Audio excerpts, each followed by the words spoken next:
everyone, I'm Lauren Wireman, creator of Wildflowers Nails, and in today's tutorial I'm going to be covering one of my favorite products. It is our Hula La Fantasy Tape. So this is a really beautiful 2 colors come in a pack. It's beautiful and 2 colors come in the pack, and as you guys can see in the light, they both have a completely different effect. And they have a really different effect when you put them over a black or a dark color. But for today's tutorial, I'm gonna do a really cool design. So what this stuff, it's tape. It's like a Mylar tape. It's really cool. So you can actually peel the backing away from this, and I will tell you all of my tips and tricks for using this stuff. One of them is to peel the backing away before you start cutting it. Because if you cut it, then you have to pick the backing off every little piece that you're using. But if you work with it with the back kind of peeled away, you should be able to cut your little pieces. We're gonna do a really beautiful starburst design on the nail today. So I hope you guys enjoy it. I hope you learned something from it. And if you already have our Hula La Fantasy Tape, hopefully this will re-spark your imagination and your creativity and give you an idea for a cool design. It's like one of those things where you blow. Okay, that's really annoying. I'm gonna get to it. All right, I am going to get started. The first thing I've done is removed her old product and prepped her natural nail. I am going to sculpt because I'm trying to just get the fastest nail on here that I can. Before I fool with the form, since I've just dehydrated and disinfected her nail and got rid of all the dust, I'm going to go with the base coat now, and then I'm going to put the form on. It's a little bit backwards from what a lot of people teach, but if you think about it logically, most people when they're messing with the form end up touching the natural nail, and then they end up not cleaning it before they go to put their gel or acrylic on.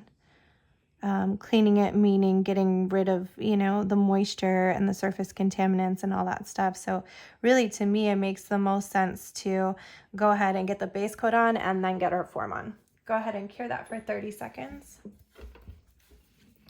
So with our forms, I'm sure you've seen before, they are color coded. Color coding actually helps me to do relief cuts. And I already know, because this is my daughter, I already know that her nail is going to be a little bit more shallow than this form.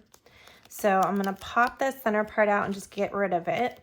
Our forms are nice and thick, so you don't need to put that part underneath. You only need to do that on forms that are kind of thin and flimsy. I'm going to come in here about between the blue and purple. And again, I kind of already know what size her finger is, so I'm cheating just a little bit.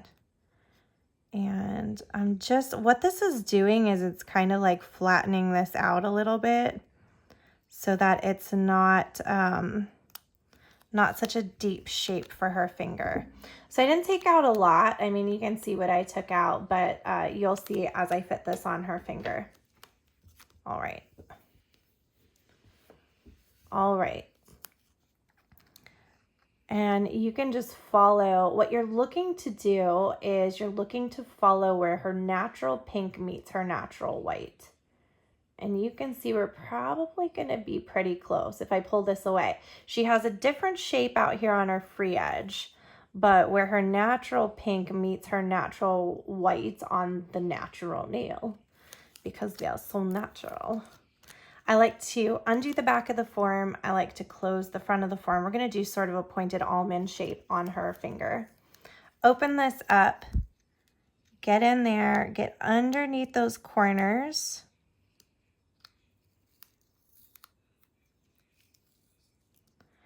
And just kind of wiggle this a bit. You're not trying to hurt her. I'm not trying to shove this up in her proximal fold. Now you can see sometimes people's skin right here pushes so hard against the form that actually causes the form to buckle. So this is why you would do relief cuts. And you can see if you look real closely, the edge of her natural nail ends at the yellow line. On this side, I bet it's gonna be close to the purple, which it is, because those are opposites on the color wheel. I actually designed these forms like that on purpose because it helps you learn color theory. So I can cut on that purple line, get rid of this, cut on the yellow line, get rid of that. And now this form should really fit good, and we're gonna have some room here for her skin.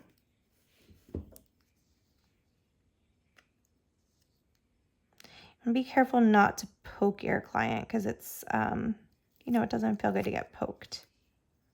All right, that's better. For an almond shape, the form needs to tilt down just slightly. So once I have my form just how I want it, I stick the sides. This holds it in place. I'm gonna actually close up the front of my form just a little bit. And when you're trying to tilt downward on your form a little bit, you definitely are gonna have excess back here. So to get it tilting even more, because on an almond shape, you definitely want it tilting, I'm actually gonna cut out even a little bit more of these little pointed areas because it's preventing me from tilting down on the form. So I'm gonna come one more time underneath here. And now I can really get a real nice downward tilt on this form. Much better. We love it. All right. So I'm going to show you this from the side. And you can see her form is tilting down, and that's really what we want on an almond shaped nail. It's very important to have it tilt downward. It's tucked up underneath there, so we're not going to get some funky ledge. Tucked up underneath on the other side, so we've got a great fit on this form. The quickest way for me to build a nail is actually using the Wildflowers Cool Pink Sculpting Gel. I like to use the Cool Pink because you can see it, and it's a nice color too. So I'm going to go ahead and I'm just squeezing this up in the tube. I'm going to grab my tool. And I mean, we're sculpting a whole nail here, so we're gonna need a good bit of product here. We're just gonna do this all in one big clump, just like when the people doing acrylic just do their little one bead method. We're gonna do the same type of thing with this stuff. So you saw how I applied that to the nail. I'm gonna be working with some isopropyl alcohol. I have some isopropyl alcohol in a jar here.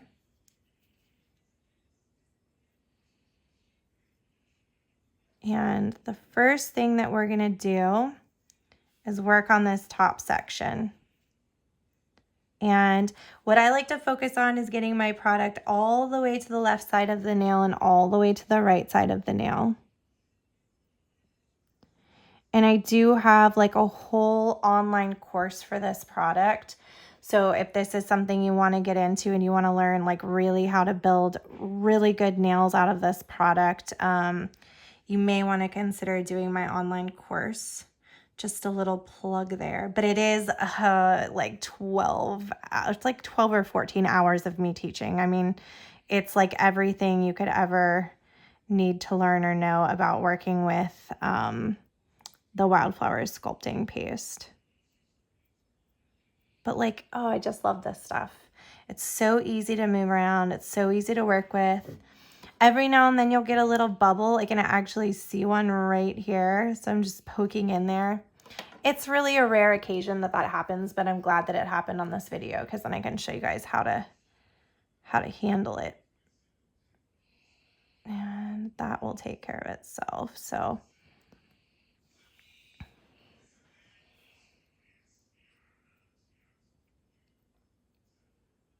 I'm gonna do her a pretty long nail because we're going to be working with this Hula La Fantasy tape, and it's important to have a good foundation, but equally important to use that clear built in a bottle. So we're giving her a real sleek nail. Now, look at this from the side. It's going to be scary. We always have a lump in the back there, and that's what we're going to use to build the apex of the nail.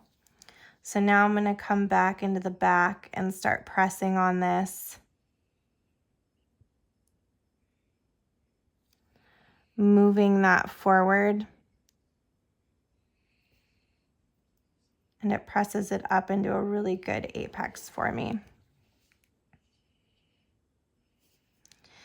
The problem is if you're like an acrylic user and you switch over to this, a lot of people are so used to just pulling forward or swiping forward. And this product is not one that's meant to be pulled or swiped forward, because what'll happen is you'll pull all the product forward and you just won't have enough on the nail. So by leaving that hump back there when I do this nail, it gives me enough product to build that apex, and you really do need a good apex. And the more time you take, I know I'm taking quite a while on this part, but the more time you take on this part, the better you are in the long run, because the less filing you have to do. Okay, so I'm feeling pretty good about this. Check it out from the side. It definitely has a good apex on it. So one thing I'm gonna do is just a final little tap on those sides. And then I'm gonna take my Flash Cure Light for the beginning of this. This is just to get the nail kind of set in place. That way, if she decides to bump it as she's going into the big light, I already have some sort of cure on here to hold it in place. So I'm gonna let her take her finger now and go into the regular light.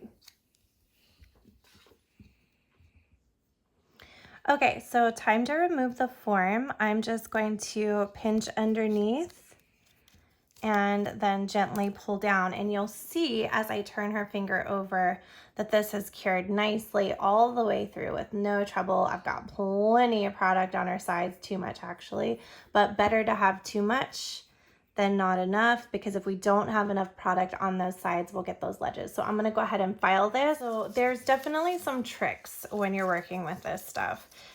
This stuff is like flexible, but it's not stretchy. So that means we need the flattest surface possible. So if you know that there's a place that you're gonna put a piece of this, the best trick that I can tell you is to actually try to flatten the nail in that area.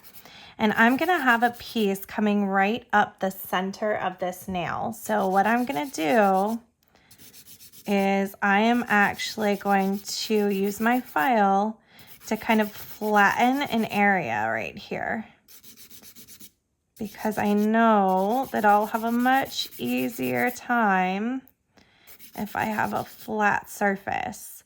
Now we're still gonna put the built-in-a-bottle gel on top of this so we can get, like, you know, the round surface. We're not just gonna have some awkward like flat plateau in the middle of the nail, but it really is gonna help. So I'm putting one right there, and I'm also gonna flatten this area back here. These are gonna be my, I don't want to say problem areas, but they could be potential problem areas. So this is just a little trick from me to you to help reduce the problem areas. So I've got this sort of weird flat plateau, and you can see my little plateaus when I turn the nail in the light. All right, you want to make sure that you have a completely dust-free workplace. You don't want to get dust on this stuff. And I'm trying to decide which color I'm going to use. So if you peel this paper back, which can be a bit of a challenge like the first time, and then after that you'll be fine. You can sort of get a glimpse of what this is going to look like on top of the nail colors. This is going to be blue. It's going to shine like a peach color. This color is slightly, just a tiniest bit thicker than this one. So this color, we'll peel back this so you can take a look at this one. I had this little edge peeled back with my little intro, But this one is going to be sort of like a fuchsia color, and it's going to sparkle gold. Probably going to just go ahead with this color. So what I like to do is actually work with this without the backing on it, because it's just easier, and that's, you know, my opinion. I'm sure people have different opinions about it. And what we're going to do is we're going to cut what I call shards. So just starting with a straight edge, I'm going to come in here and cut that little shard just like that. I'm going to take this shard and I can decide, you know, where I want this shard to go. Some people like to work with tweezers when you're doing this technique, but this is the one I'm going to try to get this centered right where that little plateau is that we created. And what you can do is, oop, not quite centered, almost. Okay, that's better. What you can do is you can either cut the end of this off or you could file the end of this off. I definitely am going to recommend leaving a slight space. You don't want this like hooking around the edge of the nail. You want this to be making perfect contact all the way around. So I've got my first little shard. I'm going to create another shard here. This part can be tedious, and I know some people are going to be like, are you crazy? I can't believe you would take the time to do that. Like, I agree with you, but at the same time, it's just the same amount of time that it would take to like, you know, hand paint something really intricate on her nails. So like, I agree, but I also don't agree. I think that there's a lot of other stuff that you could do that's just as time consuming and intricate. So be careful if you slip the scissors in there. It's my daughter, so you know, got a little grace there. And you can decide, you know, how far up you want these like shards to go, shards, so to speak. And you can decide, you know, where to end them as well. But again, like you really don't want this off the edge of the nail.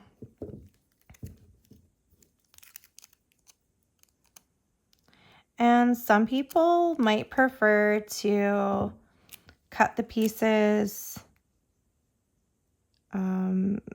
in advance and then peel them off. I definitely don't like that. I've done it before and it's like, oops. You sit there and, you know, your client's just like watching you fight. Like, I feel like I'm doing this left-handed because I am. Get off of my finger. That's where we gotta pull out the tweezers and get serious.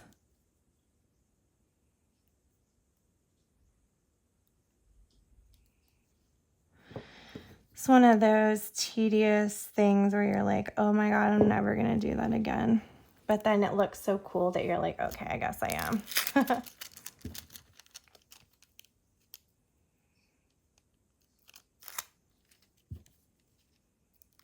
Let's see if we like the tweezers better.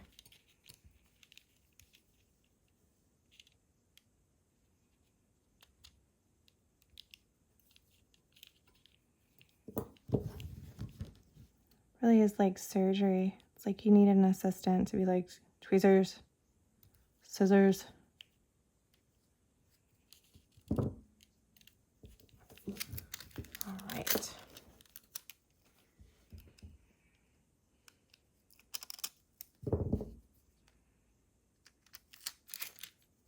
Oh, that is just the most upside down and backwards way. All right, there we go. For most of these, I'm just using like the top little portion.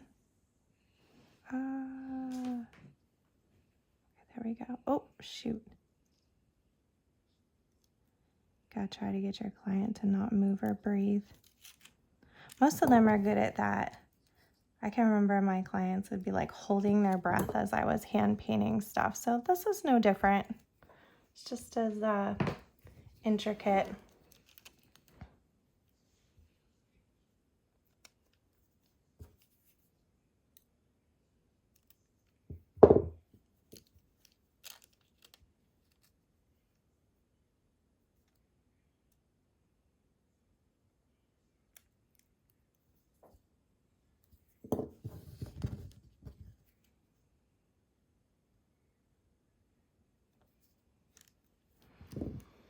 Again, just make sure that you're ending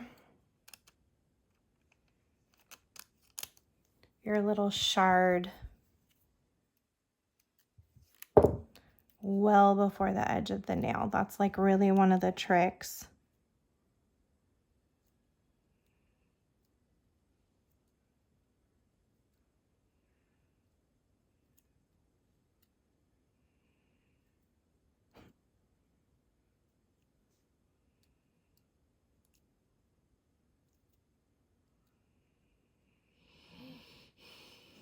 Oh my goodness, this takes some serious patience.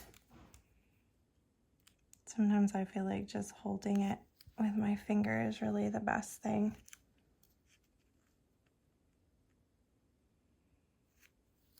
There we go.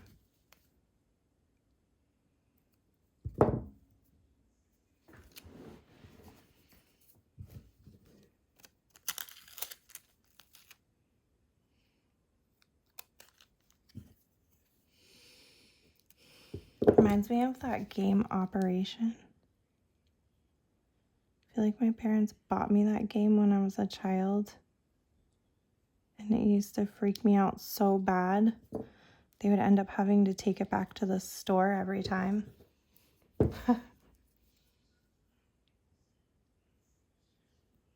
And then we would think we could handle it, and they'd get it for us again, and then we'd like start freaking out and crying again. So they'd end up returning it again.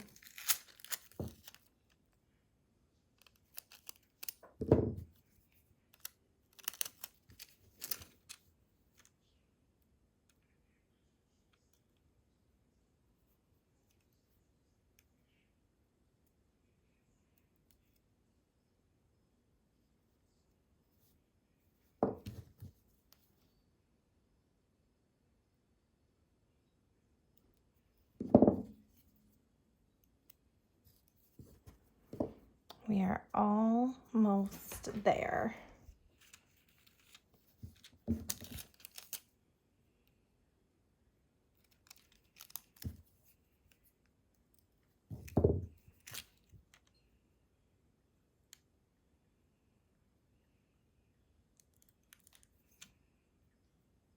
What's great about this side, you can just slap it on there, but then when you're trying to get the other side to match, you're like, oh crap.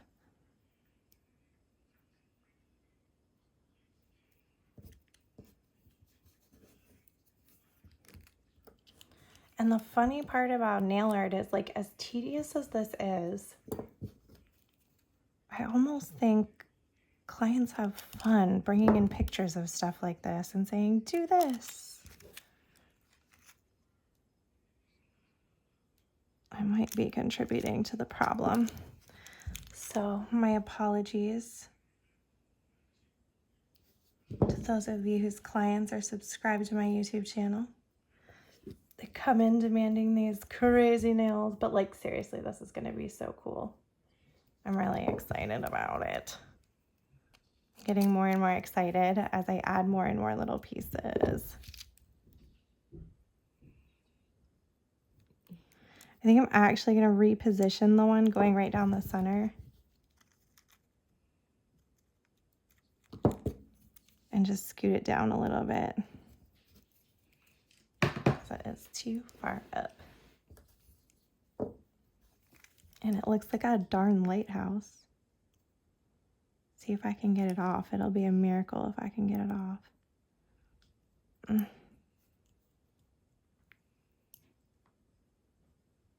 Ha ha.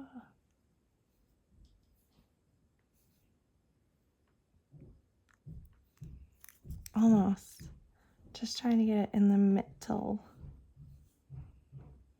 In the middle. Ay.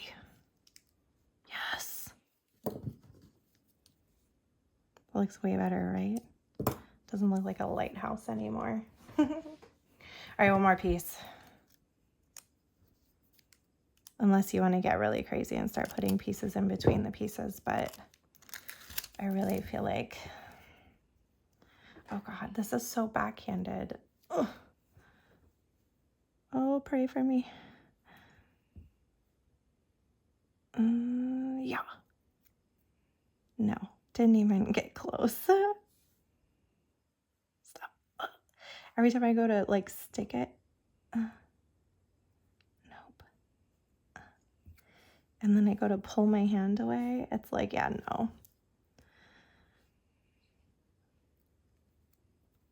Oh, got it. Okay. All right, so now that that excruciatingly, tedious part is over, we're going to top coat this. But before we do that, it's really important for you to check. Check the edges of everything. Everything should be laying down nicely. If it makes you nervous, take the file to it just to be sure that there aren't going to be any little edges trying to hang off. All right. And so now we're going to take the clear built in a bottle, which is this guy. This is going to be pretty essential for this nail to make sure that we've got this completely encapsulated, that there's no little places that will pop up and get picked off.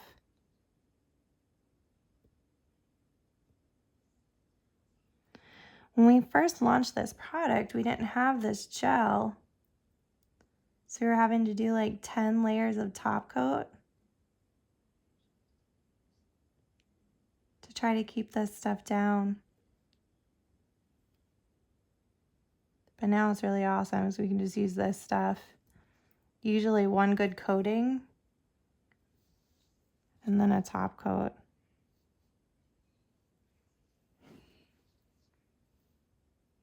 All right, we'll cure that. All right.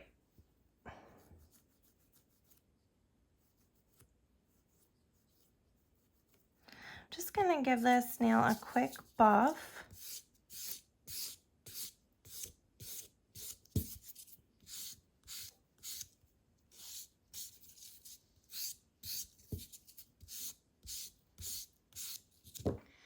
Okay, so now's my favorite part, where I get to decide whether to leave it shiny or do it matte. What do you think? Shiny or matte? Shiny or matte? I always go matte. But yes, I have had people ask, if you do it matte, so I'm going to do it matte. If you do it matte and you don't like it, can you go back to shiny? You can.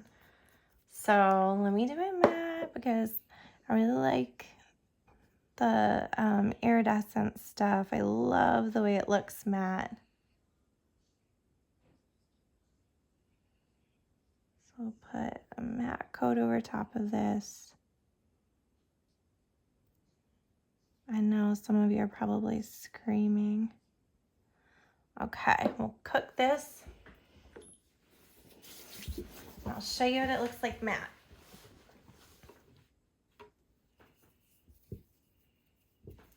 All right, so here it is matte. I really love it matte, you guys. I like it matte so much.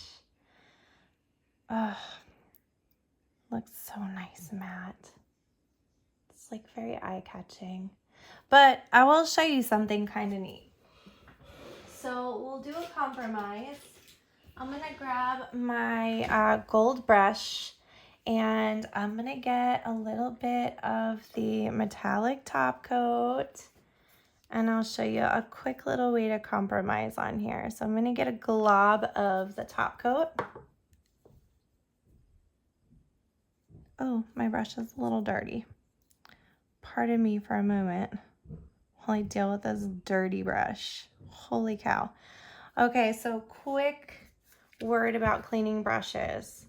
I am going to get this brush with a little bit of this alcohol mixture. And I'm rolling it, hopefully you guys can see that close. I'm rolling it around. You can see like the residue coming out of it. looks like little fibers. Probably just whatever was stuck on, you know, going up the brush. So it looks like fibers. It's not actually fibers. It's like the product that probably just slightly cured, wrapped around the little pieces of my brush. So anyway, now I'm going into gel straight away. So it should be fine like this.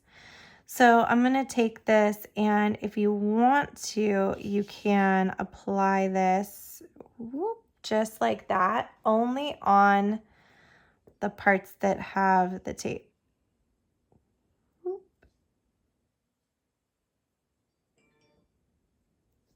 And it's cool because it leaves the background matte, but it causes these iridescent tape parts to be nice and shiny. So this will be our little compromise.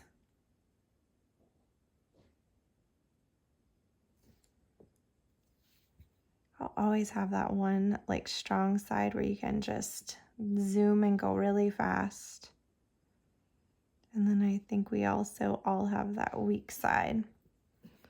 But I'll tell you a little trick. This is my strong side over here. What you can do is actually have her twist and turn her finger, and it puts everything right over in your comfort zone.